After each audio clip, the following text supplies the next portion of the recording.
The African Export-Import Bank is holding its annual general meeting in Lusaka, Zambia this week. CNBC Africa's Godfrey Mutizwa joins us for a quick update. Godfrey, the result of the election of the bank's new president is the big news we're waiting for. You mentioned earlier that we will know who the next president will be by Friday. Now, in the case of the AFDB, we had a list of candidates and predictions could be made. Are there any names being thrown around at the AGM? Well, slight correction on my part, actually. So we will know the news on Friday. The election, the announcement of the winner is going to be done on Saturday morning.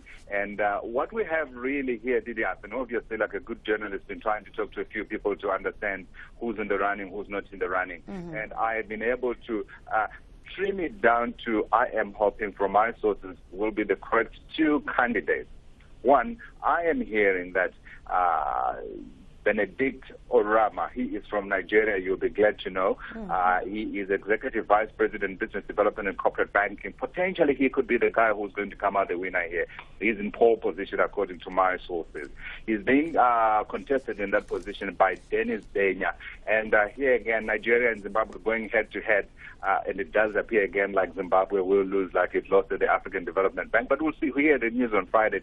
So Dennis Denya is the Executive Vice President, Finance Administration and Banking Services. As explained earlier, what happens is the Board of Directors is presented with a list of potential candidates. They whittle it down, and then they recommend a name forward to the shareholders, and then the shareholders will decide on Saturday who is going to be. But our sources are saying Benedict Orama is in pole position. Interesting. Now, you also listened to a discussion of what Africa needs to do to take advantage of current favorable conditions. Can you tell us a little bit about that?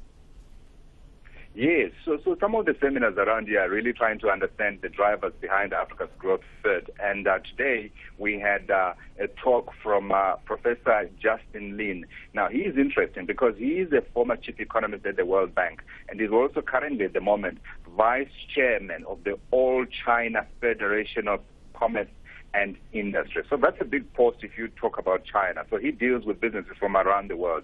And he's also a professor at the National School of Development in Peking University in Beijing. And so what he talked about today was the ingredients for successful economies. So he went over backwards in time and history to some of the most successful economies and the things that they did to be able to succeed. And he identified key ingredients. One was that a country had to make a leap from obviously being based on an agriculture and on bad imports to a country that industrializes. But to be able to industrialize, it needs government leadership. And he says government leadership should focus on two things.